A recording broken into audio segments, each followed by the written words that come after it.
Hello, and thanks to everyone for joining today's town hall. I am JaTaune Bosby, the Executive Director of the ACLU of Alabama, coming to you from Montgomery, the birthplace of the Civil Rights Movement.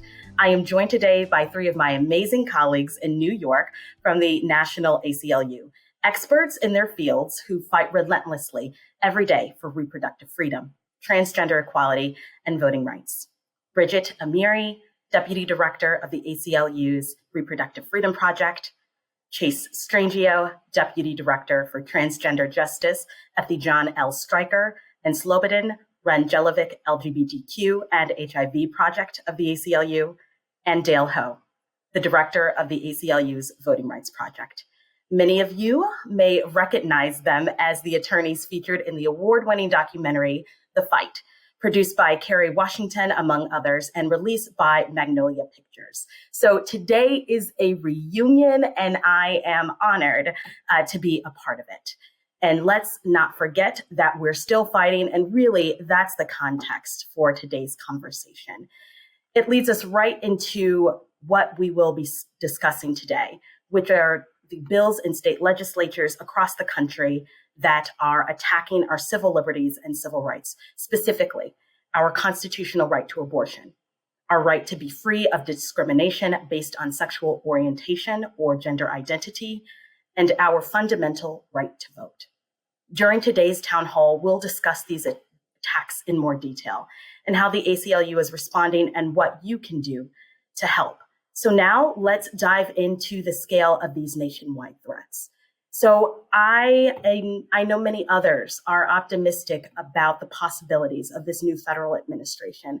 But the reality for me and many of my colleagues are in the Deep South, we are ground zero for regressive type bills and laws that consistently attack our civil rights and civil liberties. For example, Alabama is home to the Shelby v. Holder decision, rolling back Article 5 of the Voting Rights Act and the total abortion ban passed in 2019 that we have successfully blocked.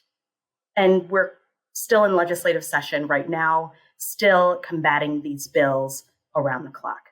But I don't want to talk too much about that. I really want our panelists to get into the details of what this means in this moment. So we're going to start with these lawmakers, and this is foundational in how we do our work as the ACLU. We respond to bad laws. So my first question for you all today, Brigitte, Chase, Dale, let's get a sense of the scale of the threat of these bills. How many bad bills are we talking about that are attacking abortion care, transgender justice, voting rights across the country? Brigitte, can you start us off? Yes, and thank you so much for setting all that up. It's been an onslaught this year. Since January alone, there have been over 500 anti-abortion bills introduced in over half the states and 9 anti-abortion bills passed by the legislatures.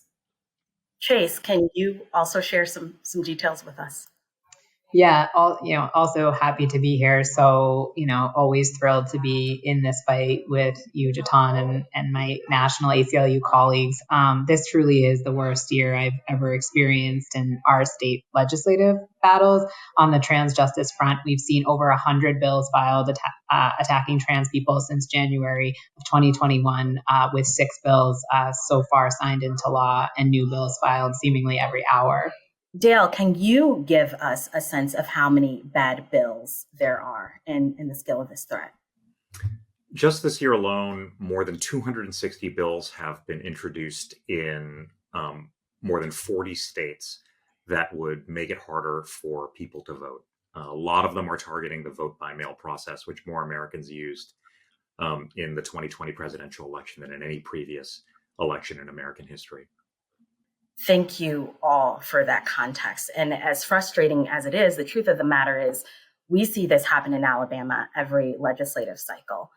And we see state legislators seeking to thwart civil rights and civil liberties, introducing these harmful bills that rely on misinformation and fear-mongering and stoke prejudice and bigotry. So I'd like to get into the specifics of what we're talking about. Chase, what types of bills are being introduced by our opponents? Can you share some thoughts on that? So we are seeing a real escalation in the attacks on trans people this session. So we have majority of bills focused on two main things. And I should note too, many of these bills are proposed constitutional amendments in addition to the bills that are proposed, statutory changes. But focusing on barring trans kids from sports, mostly targeting women and girls who are trans. And then the latest real sort of terrifying escalation are bills that either bar healthcare for transgender young people or in some cases make it a felony, as is the case in Alabama, as you know. Yes, we do. And we're going to dive into that in just a bit. Brigitte, can you give us some context on specific anti-abortion bills? Sure. So the bills that we're seeing range from everything to outright bans on abortion to more subtle attempts to try to push abortion out of reach and close clinics. For example, laws that sound like they could be reasonable, like requiring an abortion clinic to have a written transfer agreement with a hospital. But in practice, that could shut the clinic down. We're also seeing restrictions on medication abortion in particular to try to eliminate or take away that option for people who are seeking abortion. And Dale, let's turn to you. Voting rights restrictions have been top of mind for everyone right now. So can you tell us what bills are being introduced by our opponents? So as I mentioned, we're seeing a wide range of attacks on voting rights, restrictions on registration, cutbacks on early voting, new requirements at the polls.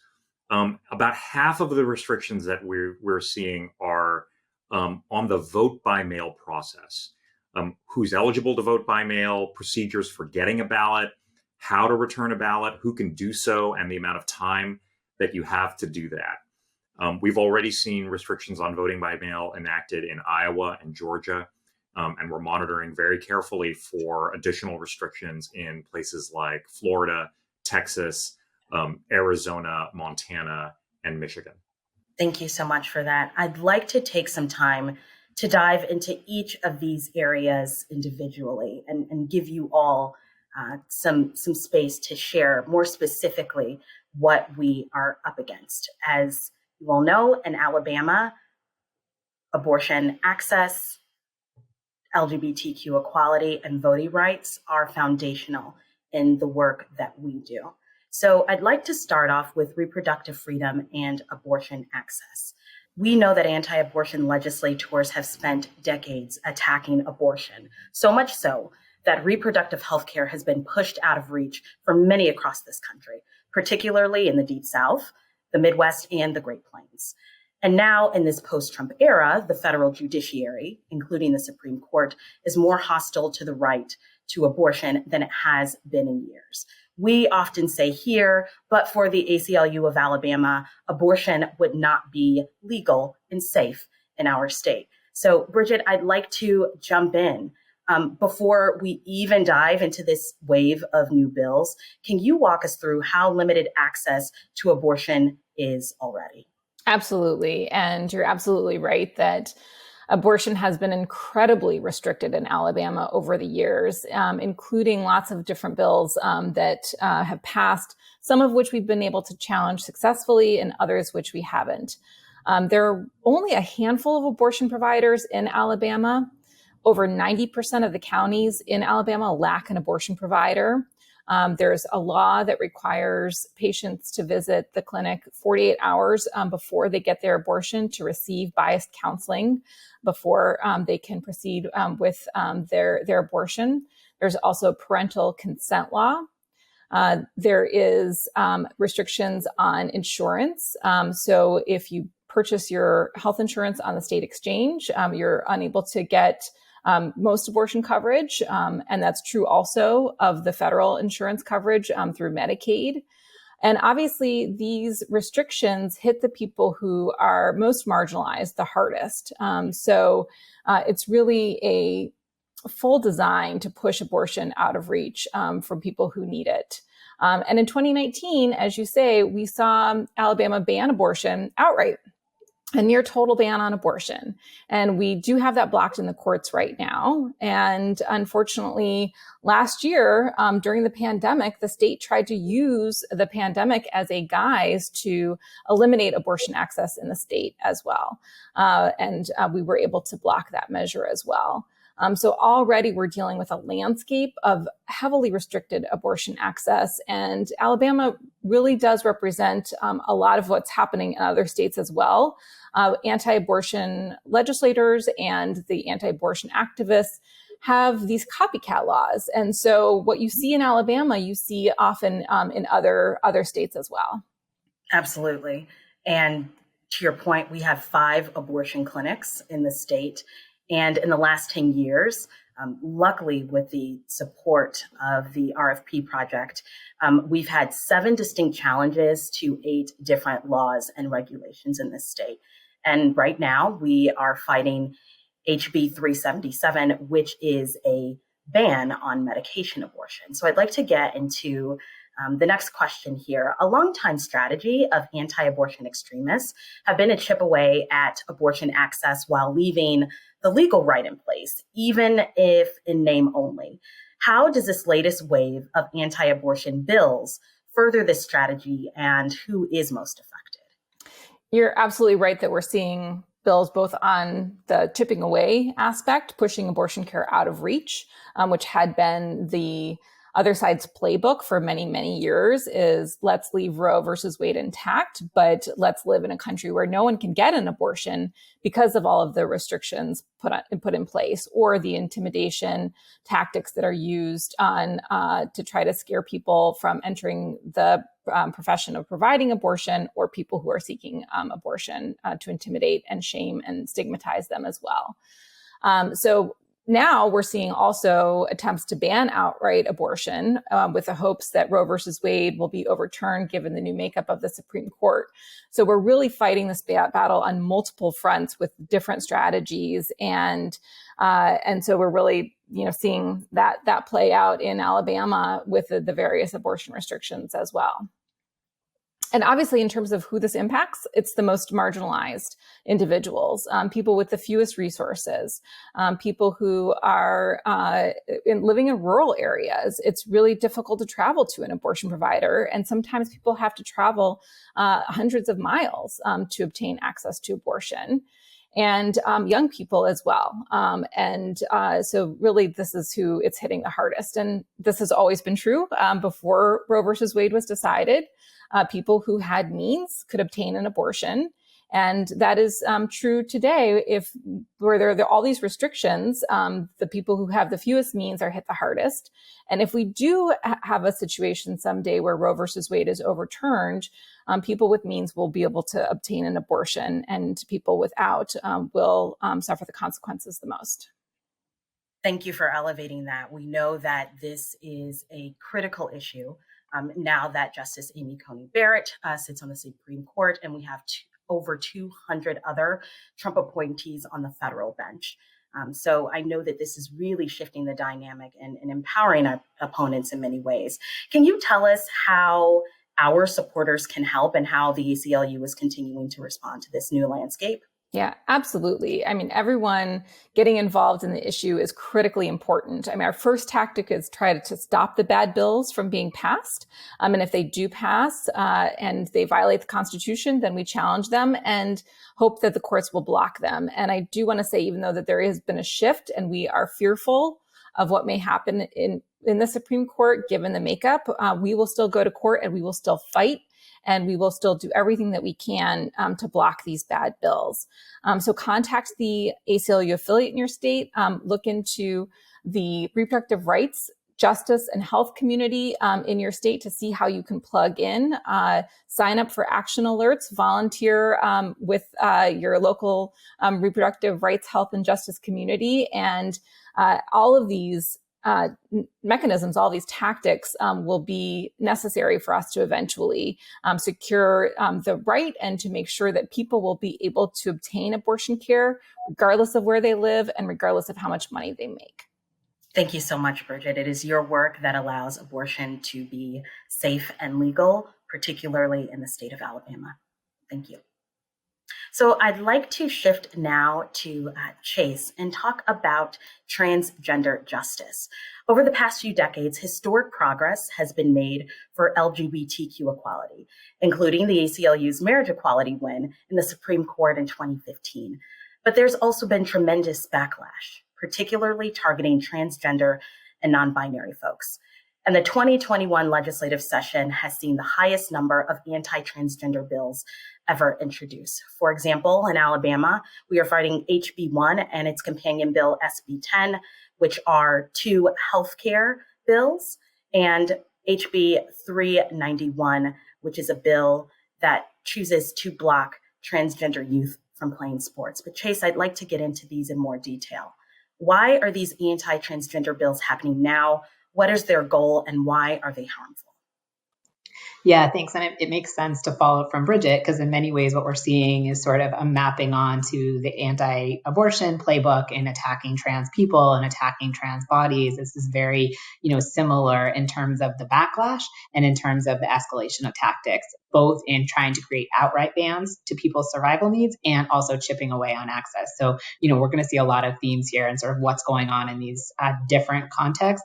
But what we're seeing in the trans justice context is very much, you can look to the Supreme Court decision in Obergefell from 2015, striking down remaining bans on marriage equality, and then the entire decades-long movement attacking same-sex couples, LGBTQ parents, all of a sudden shifts the majority of its resources into attacking trans people. 2016, you see the proliferation of anti-trans bathroom bills. That was a very similar legislative session in some ways, but what we're seeing now is essentially a reconfiguration of that, sort of legislative priority map that we saw from our opponents in 2016 into a full escalation, attacking trans youth predominantly, focusing on the context of sports and healthcare.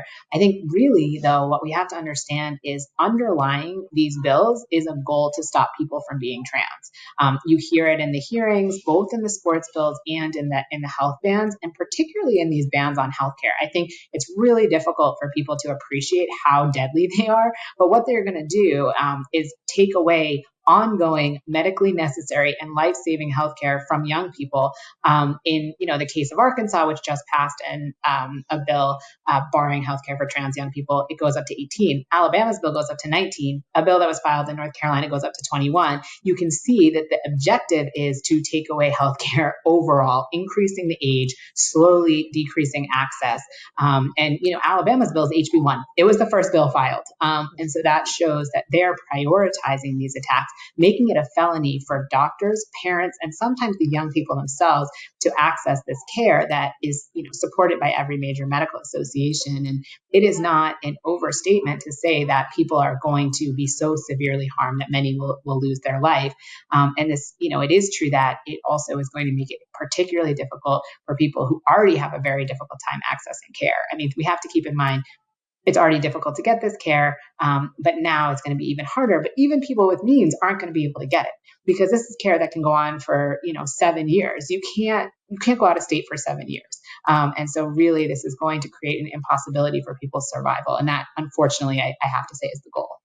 Thank you so much for elevating, Chase, also the through line around abortion access and gender affirming care. Really, we understand this and are framing this as medical autonomy, that individuals should feel empowered, youth, their parents, and their medical providers in ensuring that they do the necessary work and provide the healthcare and services that they need. And they are empowered, and not only empowered, but are the best people to make the best medical decisions for themselves. So thanks so much for elevating that. But I'd like to also name who is behind these bills. Can you bring that out a bit? Because I think that's an interesting point. Yeah, I mean, I think like in so many of these contexts, these are not constituent driven. It's not like folks in Alabama and Arkansas are saying the priority for me is barring trans people from getting healthcare. These are well-funded movements consolidated with national and in some cases global organizations targeting people's access to autonomy, to healthcare, to survival, to participate in school alongside their peers. We know that in 2019, Alliance Defending Freedom, Heritage Foundation, and ALEC got together and drafted these bills, then shipped them out to state legislatures. We are seeing the same bills everywhere, and that is what we're dealing with in over 30 states now. So you have, increasingly getting towards close to 2/3 of the country pushing potential laws that were drafted by, very well-funded, national and sometimes international entities. What's also important to name, and thanks for also being very clear as to who is behind this, but I also want to shift to who is in front, making sure that they are advocating for themselves and for their children. And so we are seeing transgender youth and their parents providing incredibly brave and moving testimony. I'd like you to share some of the stories and why they've decided to lift their voices in such a public way at great personal risk. I mean, because it, truly is life or death for people. No young person should have to stand before their government and beg for their ability to access healthcare to survive. No parent should have to go to the government and say, I am watching my kids suffer. I know that they will be so severely imperiled if you pass this, and then have lawmakers look them in the face and pass these bills. And so we are hearing from so many families. We have pediatricians as well going in and begging lawmakers not to pass these bills. In Arkansas, a pediatric endocrinologist said, I'm going to contact each and every one of you every time one of my patients dies. I'm already being called into the emergency room with relative frequency over just the debate over this bill. So that's what's going on. Lawmakers are passing them anyways. And I want to sort of highlight Brandon Boulware in particular, who had such moving testimony in Missouri. His daughter is trans, plays sports, and Missouri is considering a constitutional amendment among probably about 15 anti-trans bills that would bar trans young people from participating in sports. And he, got testified before a House committee over this bill, and it, I think, just really pinpoints what is at stake here. So glad to be able to play that video of Brandon. My name is Brandon Boulware, and Chairman, I'll go as quickly as I can. I'm a lifelong Missourian. I'm a business lawyer. I'm a Christian. I'm the son of a Methodist minister. I'm a husband. I'm the father of 4 kids, 2 boys, 2 girls, including a wonderful and beautiful transgender daughter, who today happens to be her birthday. And I chose to be here. She doesn't know that. She thinks I'm at work. One thing I often hear when transgender issues are discussed is, I don't get it. I don't understand. And I would expect some of you to have said that and feel the same way. I didn't get it either. For years, I didn't get it. For years, I would not let my daughter wear girl clothes. I did not let her play with girl toys. I forced my daughter to wear boy clothes and get short haircuts, play on boy sports teams. Why did I do this? To protect my child. I did not want my daughter or her siblings to get teased. And truth be told, I did it to protect myself as well. I wanted to avoid those inevitable questions as to why my child did not look and act like a boy. My child was miserable. I cannot overstate that. She was absolutely miserable, especially at school. No confidence, no friends, no laughter. I honestly say this, I had a child who did not smile. We did that for years. We did that against the advice of teachers, therapists, and other experts. I remember the day everything changed for me. I'd gotten home from work, and my daughter and her brother were in the front lawn. And my daughter had sneaked on one of her older sister's play dresses. And they wanted to go across the street and play with the neighbor's kids. It was time for dinner. I said, come in. She asked, can she go across the street? I said, no. She asked me if she went inside and put on boy clothes, could she then go across the street and play? And it's then that it hit me that my daughter was equating being good with being someone else. I was teaching her to deny who she is. As a parent, the one thing we cannot do, the one thing, is silence our child's spirit. And so on that day, my wife and I stopped silencing our child's spirit. The moment we allowed my daughter to be who she is, to grow her hair, to wear the clothes she wanted to wear, she was a different child. And I mean, it was immediate. It was a total transformation.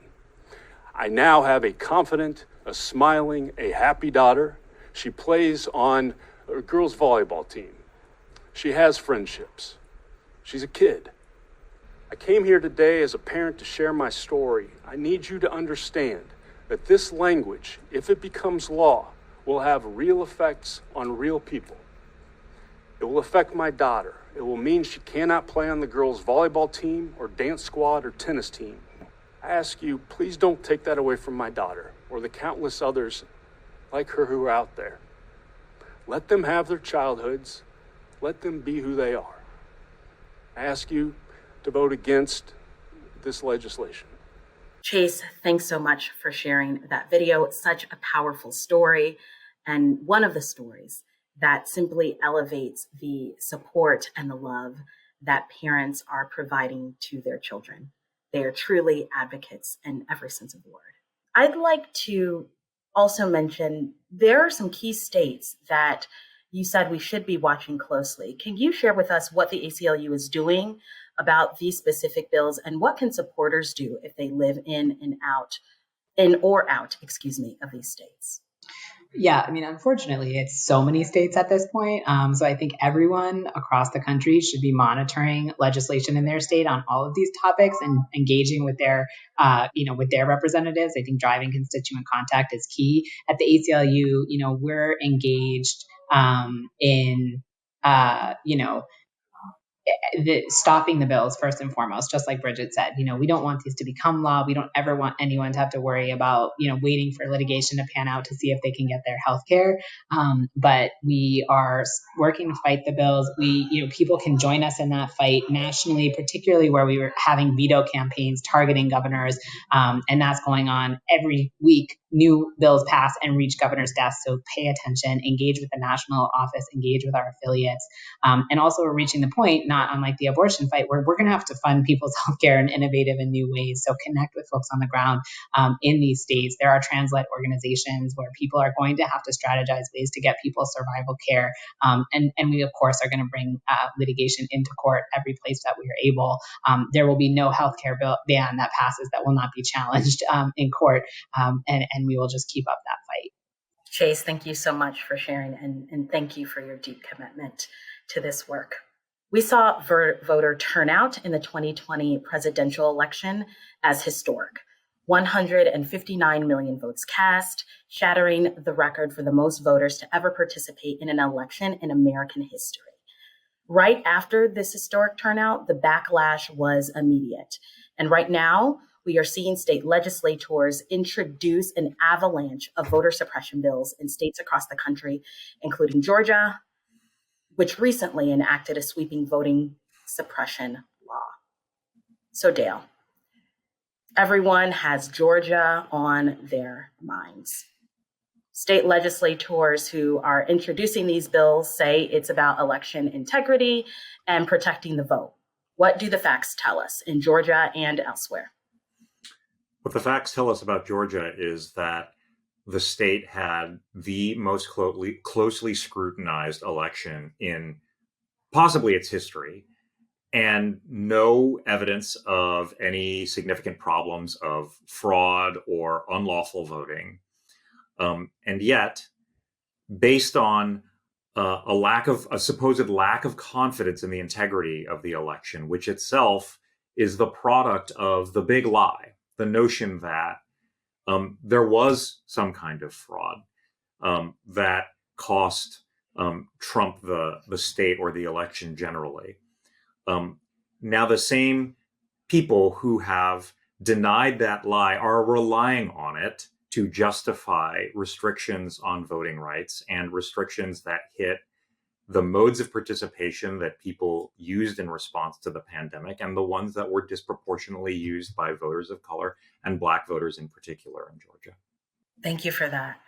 So right now, we're working together to fight a measure prohibiting curbside voting in Alabama, HB 285 and its companion bill, SB 235.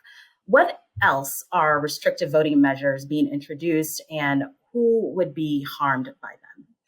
Well, just to stay on Georgia for a minute, right? The bill that passed in Georgia is one that originally there were proposals to eliminate no excuse absentee voting altogether, do away with automatic registration, get rid of early voting on Sundays, which would have hit souls to the polls, efforts conducted by Black churches. Those are all things that did not pass the Georgia legislature, and we should be grateful for that. And I can speak to the tremendous work that the Georgia ACLU and other organizations on the ground there did to bring that result about. But while the Georgia legislature was unable to get rid of absentee voting altogether, they instead adopted something of a death by 1,000 cuts approach, right?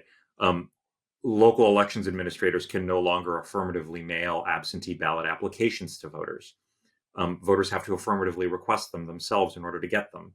The window to request those ballots has shrunk. Voters must now submit a photocopy of their ID along with their absentee ballot application, which kind of doesn't make a lot of sense because the voter's not physically present there for an elections administrator to compare that picture on that ID to. They have to submit a copy of that ID again when returning their ballot. And now it's harder to do that because there are no more drop boxes that are going to be permitted except inside of early voting locations during business hours, which sort of defeats the whole purpose of a drop box to begin with. Now, historically in Georgia, absentee voting was used pretty evenly between Democrats and Republicans. And if anything, white voters were disproportionately more likely to use absentee voting than were voters of color. If you looked at election day voters, that group of voters tended to be more diverse than people who cast their ballots by mail. 2020 changed the math on that. The percentage of Black voters who relied on voting by mail in Georgia more than doubled, from around 16% in 2016 to more than 38% in the 2020 presidential election. And only when that happened did Georgia come back and decide that all of these new restrictions on voting by mail were necessary. And that's the same pattern that we see in state after state. All of these new restrictions that supposedly are intended to enhance election integrity, as if by coincidence, without fail, always hit voters of color and Black voters in particular. Absolutely. Dale, Alabama does not have early voting, so the litigation mounted by our Voting Rights Project in conjunction with a number of other organizations really helped expand access to the ballot in our state. And we had record numbers of voters voting absentee. And that meant so much to particularly Black voters in rural communities, ensuring that they had access to the ballot using their voices as their vote. And now, despite these challenges, what we are seeing are some proactive bills. So right now we have HB 396, which is expanding absentee voting in our state. And we are ensuring that we are trying to advance this bill in every way that we can. But I'd like to know from you, how is the ACLU confronting these bills across the country, and what can folks do? Well, as I mentioned, we're doing everything that we can to try to stop the worst proposals on voting rights from becoming law. And, while what happened in Georgia is a travesty and we've challenged that in court, we and our partners on the ground there, I think were instrumental in making sure some of the worst proposals in Georgia didn't make it through. And we're, engaging in the same fights in states like Texas and Arizona and Montana and Michigan right now. But as you note, there's a lot of positive activity on voting rights as well. It's not a simple story of suppression right now. There are a lot of efforts to expand voting rights, and not always necessarily in the places that you might expect, right? The lawsuit that we brought along with the NAACP Legal Defense Fund in Alabama last year sought to ensure that any voter in Alabama who wanted to could vote by mail while the pandemic was going on, sought to temporarily suspend the voter identification requirement there while the pandemic was going on, and to permit voters to vote curbside. We didn't get everything we wanted as a result of that litigation.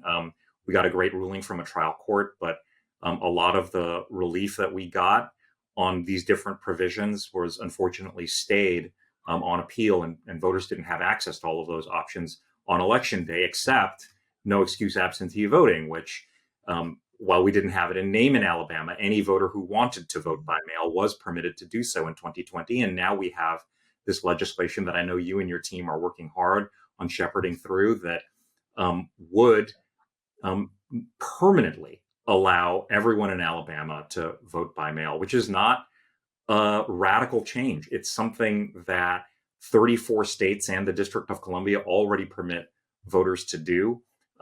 Most states in this country let anyone who wants to vote by mail do so. And, my hope is after the experience that we had in 2020, while some states are cutting it back, a lot of other states that expanded access are going to look to make those reforms permanent.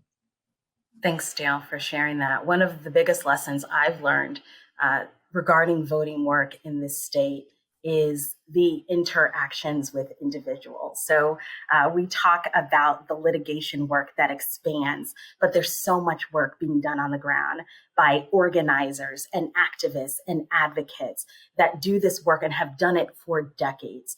And those are the individuals that I love to uplift and that I have been so fortunate to be able to meet, to see how we are advancing voting rights and access with the people. And those partnerships are really some of the bright spots in our work, not just in voting, but across the board. And so I'm excited to kind of shift our conversation that way, as well as we elevate the collective work of the national and the affiliate structure. So the strength of the ACLU enterprise is what I like to frame it as. Our supporters know that the ACLU has offices in all 50 states, including Washington, D.C. and Puerto Rico. And as we talk together across this country, it's really a mosaic of perspectives and opinions and challenges. But luckily, what we have is this organization to work in lockstep with community to broaden our impact. And what brings us together is the strength of the ACLU as a core. And so I'd like to talk about one particular initiative that is very close to my heart, and that is the Southern Collective, which is comprised of 12 states below the Mason-Dixon line in the South that is focused on investing in people, coordination, and intensifying our work. And affiliates in the South are engaging in more regional-centered work and collaboration, particularly in the Southern Voting Rights Project. And that is what is going to build the type of power and infrastructure in the South that we know can help shift this nation and that we've seen at the forefront. But outside of voting, I know that we've also seen this most recently with how we've collaborated as an organization around the anti-transgender laws and bills that we are seeing come forth. I would like, Chase, if you can give us an example of how the collaborative work of national and the affiliates have been able to strategize in response to the challenges we are seeing across the country. I think it is in particular when we're dealing with these legislative fights at the state level that we can really see how incredible it is to work for an organization like the ACLU with our nationwide structure. Because in order to fight these bills, you need expertise in the individual state legislatures. You need a national picture of how things are moving and trends across the country. You need connections to individuals on the ground. And we are just so uniquely situated in that way. And we've definitely built up the expertise over many years in the LGBTQ context. And now in this sort of crisis moment, we're able to really lead where we are bringing affiliates together to share testimony, to share strategy around what's working, what's not working. How do you pressure governors? How do you pressure different, Senate or House leadership in the state, as well as sort of convening the national office and all of the arms of the ACLU from digital, from comms, advocacy, legal, and executive, and sort of leveraging all of the expertise within the tactics and then also the geographic expertise. It's been really incredible and instrumental to see. And as bills move forward in one state, we have all sorts of ways of convening so that affiliates can share with individuals who are dealing with, fighting back against all these bills at once and making sure we have the tools at our disposal. Even though it has been, this is something that Dale said, even though it has been a desperate year and a catastrophic here. In some context, it could have been so much worse. We could have 20 laws right now, and we don't. And we don't because we've been able to sort of work with our partners on the ground and use the expertise of the ACLU to fight these effectively. And even where we have been able, even in places where we were not successful, like Arkansas, we were able to secure a veto from Governor Hutchinson, which is in and of itself astounding to have a governor in a southern state who's deeply conservative and who has larger national political ambitions say, no, this goes too far. And not only that, I'm going to explain exactly why and be really on message about it. That is a testament to the work that we've been doing nationally and with affiliates on the ground and our partners in each state. Thank you so much. So I'd like to shift this conversation to really talk about the crux of the issue, and that is white supremacy. And we cannot unpack these bad measures without naming that. These instances, these intentional attacks on our civil rights and civil liberties simply attempt to codify racism, sexism, and transphobia. And we've seen it, quite honestly, forever. And so I'd like to get your take from each of you regarding how deeply these restrictive measures disproportionately impact specific communities and how they attempt to codify racism, sexism, and transphobia. Brigitte, can you speak to this? Sure, absolutely. And we've talked about the through lines that run through a lot of this work. And I think that I would just, echo a lot of the things that we've already said, that these restrictions that we've talked about, bans on abortion, hit people who are the most marginalized the hardest. And that's communities of color, low-income individuals, young people. Those are the people who will have abortion pushed out of reach, will not be able to obtain an abortion. And at the heart of abortion restrictions and the anti-abortion movement is white male supremacy, it's patriarchy, it's sexism. It is about controlling someone else's bodily autonomy and bodily integrity. And so that is something that we're talking about as a common theme through this work. And that is certainly what we're seeing in the context of the anti-abortion movement and always have.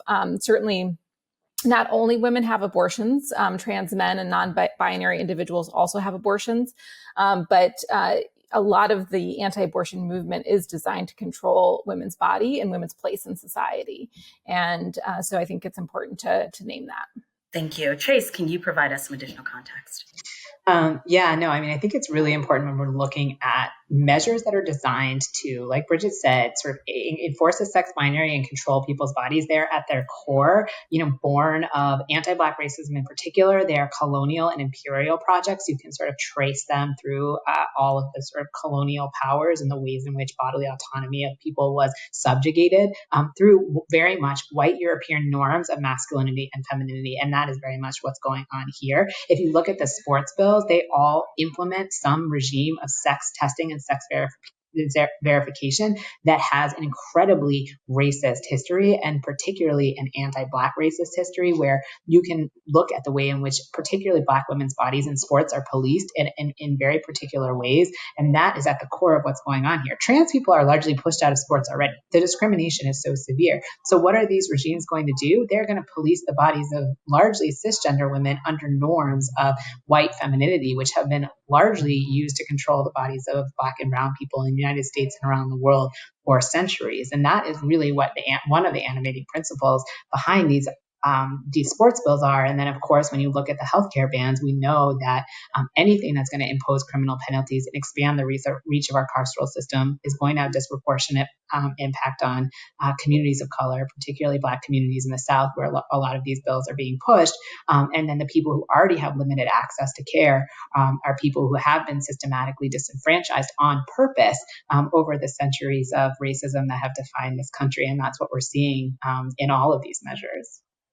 Chase, that was a sermon. Thank you so much for elevating and making sure that you are streamlining all of those particular areas. Dale, we know that voting rights squarely sits into this conversation regarding white supremacy. And what we are seeing now is a hearkening back to the Jim Crow era. Can you talk to us some more about that? Sure. I mean, there is a long history in this country of laws that on their face look like they might be racially neutral, that they might apply to everyone equally, but have the effect of disenfranchising voters of color and particularly Black voters. I mean, you go back even further than the Jim Crow era to the late 19th century post-Reconstruction, when we first got poll taxes and literacy tests. Those were laws that were ostensibly racially neutral, but we know what their purpose was, and we know that their effect was to effectively banish Black Americans from the franchise for decades. The 1965 Voting Rights Act ended that, and we had a consensus in this country for a number of decades that voting should be easier. The VRA was reauthorized with bipartisan majorities and signed into law by Republican presidents in 1970, 1975, 1982, and 2006. But once again, for the last decade and intensifying this year, we're seeing a wave of laws that, again, ostensibly look racially neutral, but disproportionately hit Black Americans, attacking the modes of participation that they use. The first salvo in this was about a decade ago, after the 2008 presidential election, when Black voters turned out at higher rates than they had in any election in American history, when voters of color overall were, for the first time, a quarter of the nation's eligible electorate in a presidential election. We saw an end of that bipartisan consensus from the 1965 Voting Rights Act, and in particular, attacks on early in-person voting, which was a form of voting that was expanding for the previous decades without complaint, but only after the 2008 presidential election, when for the first time in our nation's history, Black voters used early in-person voting at a higher rate than white voters in many states in the South and the Midwest, did we suddenly see attempts to cut back early voting. Florida, Georgia, Ohio, Wisconsin, state after state, cutting back early in-person voting only after Black voters disproportionately used it and used it at higher rates than white voters. What we're seeing now is a reiteration of that same script. Voting by mail, something that has historically had broad bipartisan support, maybe because, if anything, it's been historically used more frequently by white voters than by any other racial group. Something that hasn't been the target of voter suppression for very much for the past 10 years. Suddenly, after the 2020 presidential election, when voters of color relied on voting by mail to vote safely during the pandemic, when the percentage of Black voters using voting by mail skyrocketed, only now do we suddenly see unrelenting efforts to cut back on who can vote by mail, how you can get an absentee ballot, whether or not elections officials can help you get that absentee ballot, who can return that absentee ballot, and the procedures you have to follow for returning your ballot, and the time in which you have to engage in all of those processes. We're seeing an attempt to kill voting by mail by 1,000 cuts. And it's impossible, if you're just passingly familiar with turnout patterns by race in this country, not to understand that this is a direct attack on Black voters specifically and voters of color generally. Absolutely. What we are seeing is a retaliation against Black political power building. And what we must understand, and what this portion of our conversation has elevated, is this is not simply a moment, but this is really part of the broader continuum of the movement that we have seen take shape. So thank you all for sharing really how this is critical to where we have been, but moreover, where we are going. So I'd like to really talk about the way forward. Where there is hope and opportunity, there is progress. And so I'd like each of you to really talk about, even though we are facing these bad bills in the state legislature, there are bright spots of hope. And I'd like for Dale to start us off on what that looks like. Well, I mentioned earlier that what's happening right now on voting rights is not just a story of voter suppression. There's also at the same time, a major push to defend and expand voting rights. And that's really been kind of the history of voting rights in this country. Expansion and contraction almost sometimes simultaneously. Just as we're fighting against voter suppression measures in places like Georgia and Texas, we're fighting to expand voting rights in places like that you wouldn't necessarily expect there to be broad agreement on, but some movement towards, in places like Kentucky, where there was a bipartisan successful effort to expand voting rights in that state that passed just recently. Alabama, where you are, and we mentioned there's a push to make no excuse absentee voting permanent there. And then on the federal level, efforts to restore the Voting Rights Act, the John Lewis Voting Rights Advancement Act, which would once again establish a system of strong federal protections for voting rights, something that we had from 1965 until 2013, when the Supreme Court, in a very unfortunate decision, Shelby County versus Holder, essentially weakened the core provisions of the Voting Rights Act, which established federal supervision over states with the worst histories and current practices of discrimination. We're seeing movement on that bill right now in this Congress. We hope to see it pass the House earlier this year and to see major action later this year and to see major action on it in the Senate. And if we can get that, we can get back to where we need to be as a country on voting rights. Brigitte, can you share with us what you are seeing as far as various measures of opportunities and hope? Sure. I mean, I always have hope when I see people pushing back against bills in their state legislatures, and people really getting engaged and active and involved and contacting their representatives in their states and saying what they want. I mean, that gives me hope, because the only way that we're going to win these battles in a sustaining way is for people to have their voices heard and to tell the lawmakers what they want. And people are on our side. The vast majority of people in this country don't want to see Roe versus Wade overturned. They want to see abortion access in this country. And so we have to use our voices and contact our elected officials and make sure that they know that. We're seeing some positive bills move in other parts of the country.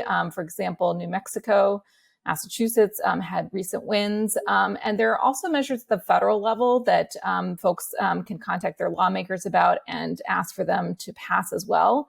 One is the Women's Health Protection Act, which will block a lot of the abortion restrictions at the state level that we're talking about. As well as the EACH Act, which will reverse the restriction on coverage for abortion in the Medicaid program. And that's critically important for people in terms of accessing abortion with lower incomes. Thank you. Chase. Yeah, I mean, I think in general, like, the question of hope is there's so much hope. People are mobilizing. I get hope watching my colleagues. Like, we're not going to win these fights if people can't vote. We're not going to win these fights if people can't get abortions. People are, this is a collaborative effort, and there's so much hope within it. People are showing up, organizing even in the pandemic, finding ways to safely organize, safely show up at state houses. I mean, that is in and of itself inspiring. We've seen, we had an incredible Supreme Court win last summer from with Bostock, and the gift that keeps on giving, in terms of expanded, or clarifying protections for LGBTQ people under federal law. We're also seeing states from Nebraska to Florida, importing Bostock's implementation into their state law, which is incredible to see. And then pushing, of course, at the federal level, the Justice Department just issued a memo clarifying that they are going to be enforcing Bostock across federal laws, which of course they have to do, but it's nice to have a federal administration that is following the law. It's a big change. And then in terms of, other campaigns at the federal level, obviously we have the Equality Act pending in Congress. Mobilizing to get that passed would be an incredible additional tool in our toolbox in fighting all of these things. Pushing the Biden administration to make it easier for trans and non-binary people to access ID. There is so much incredible work happening. And also, all of the people who are showing up to fight these horrible measures, their voices are being heard. And we are seeing the impact of our collective mobilization. And that is an incredible testament to the energy that people are bringing to this work, even in times that are incredibly demoralizing and dehumanizing for many people. Thank you so much. All of you touched on what is the core of all this. The hope lies in the people. And I just think it's important to lift up the activists and organizers and individuals who put their life and their bodies on the line each and every day, and how these bills attack the very people and communities that are fighting for change, but yet they still remain hopeful, and they continue to motivate us and to keep us hopeful. And that is powerful and resilient, and they are central to everything that we do. I'd like now to shift to what our answer and what our call is to ensure that we are investing in people. And that really stems around our Systemic Equality campaign. And the Systemic Equality campaign is really a racial justice agenda that seeks to address America's legacy of racism and oppression through legislative and administrative campaigns, as well as the electoral work. And we're focusing on 4 core areas specifically: reconciling the past, increasing access, building prosperity, and extending empowerment.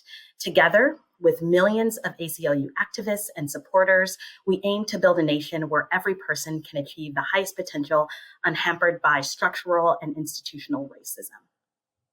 A key component of this agenda is to address the racial wealth gap, which has plagued this country for centuries because of institutional racism and discrimination in employment, home ownership, and every aspect of the agencies that we have here in this country.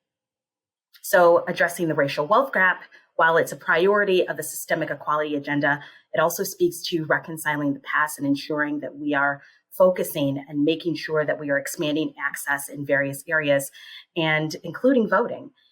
To learn more about the ACLU's Systemic Equality agenda, please visit the aclu.org/systemic equality.